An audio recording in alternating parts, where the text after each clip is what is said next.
Quand nous croyons que nos besoins impliquent l'action d'une autre personne, nous épuisons très rapidement les ressources d'un monde très abondant.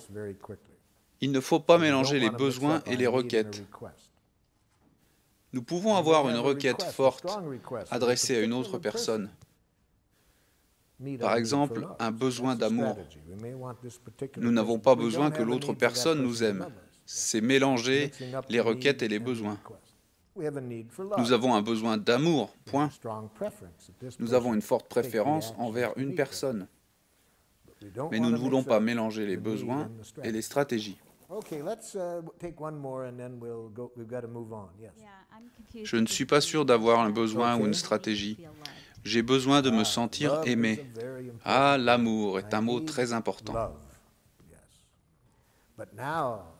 Et nous devons maintenant être très clairs quand nous l'utilisons en langage girafe.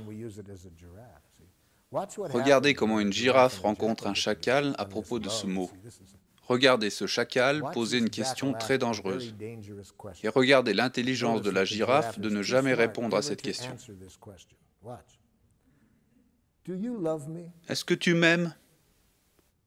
Chacal, avant de pouvoir répondre à ta question, j'ai besoin de clarifier certaines choses très importantes.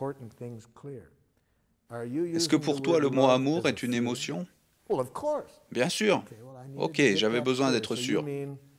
Tu veux dire, est-ce que je ressens une certaine tendresse, une chaleur, une affection envers toi? Oui. Ok, j'avais besoin de clarifier parce que nous, les girafes, nous n'utilisons pas le mot amour comme une émotion, un sentiment. Pour nous, c'est un besoin. C'est très important de ne pas le confondre avec un sentiment.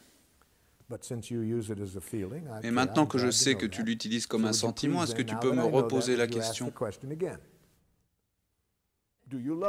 Est-ce que tu m'aimes? Quand?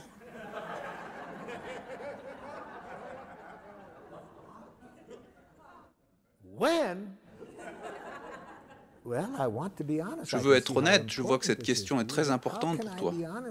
Et comment être honnête avec mes émotions sans me référer à un moment précis? Les sentiments évoluent chaque seconde. La vie est en changement perpétuel, les sentiments font partie de la vie. Pour pouvoir te répondre, j'ai besoin d'un moment précis et d'un lieu. Maintenant, par exemple? Non.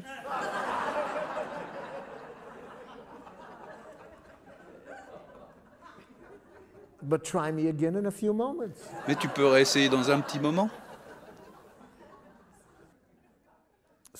Vous voyez, pour les girafes, l'amour est un besoin très important où il faut être très clair à propos de notre requête adressée à l'autre pour satisfaire ce besoin. Dans une relation amoureuse avec un chacal, regardez ce qui peut se passer à ce propos. Je veux que tu m'aimes. Tu as besoin d'amour, chacal. Et je suis honoré que tu me demandes. Oui, je vois que c'est très important. Je veux être sûr d'avoir compris ce que tu voudrais de moi pour satisfaire ton besoin. Qu'est-ce que tu me demandes de faire pour satisfaire ton besoin d'amour? Mais le pauvre chacal ne vit pas dans le présent. Pour faire une requête claire, il faut être dans le présent. Vous devez être clair sur ce que vous voulez. Peux-tu me dire ce que tu voudrais que je fasse pour satisfaire ton besoin d'amour? Oh, tu sais. Ah, je ne suis pas sûr de le savoir. Je vois à quel point c'est important pour toi. Peux-tu me dire d'une manière spécifique ce que tu veux que je fasse? Ah, c'est dur de le dire avec des mots. Si c'est dur pour toi de le dire, chacal, peux-tu voir à quel point c'est dur pour moi de le faire? Je n'y avais jamais pensé. Alors, qu'est-ce que tu aimerais que je fasse pour satisfaire ton besoin d'amour?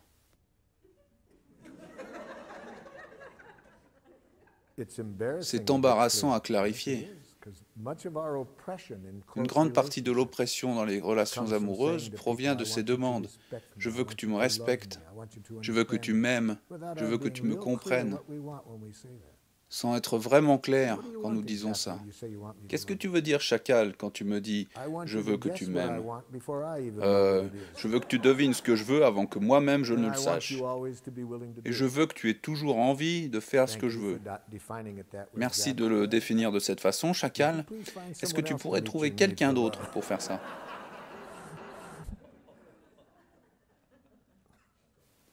La plupart des chacals qui ont cette définition de l'amour se rendent compte à quel point c'est impossible au bout de leur 5e divorce.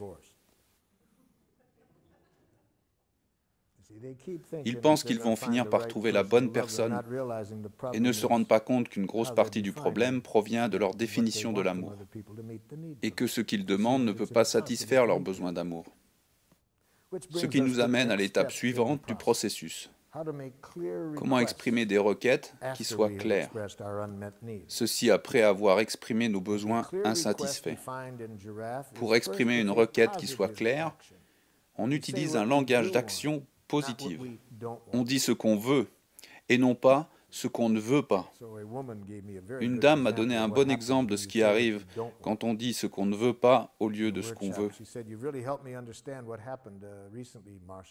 Elle a dit à son mari: je ne veux pas que tu passes autant de temps à ton travail. Puis elle m'a dit qu'elle était furieuse quand elle a appris que son mari s'était inscrit à un tournoi de golf. Dire ce que nous voulons d'une forme affirmative. Que voulons-nous qu'il fasse différemment? Deuxièmement, nous devons utiliser un vocabulaire d'action, clair. Mais nous ne devons pas faire comme cette femme à son mari. Je veux que tu m'écoutes quand je parle. Mais je t'écoute. Non, tu ne m'écoutes pas. Mais si, mais non. Ils m'ont dit qu'ils ont la même conversation depuis 11 ans. Le problème est avec le verbe « écouter ». Nous pouvons utiliser le verbe « écouter » pour un besoin. J'ai besoin qu'on m'écoute. Mais quand nous formulons notre demande, nous devons utiliser du langage d'action. Quelle action spécifique voulons-nous que cette personne fasse? Nous ne pouvons pas utiliser le verbe « être ». Je veux que tu sois plus amical. Ce n'est pas faisable. Ni le verbe se sentir.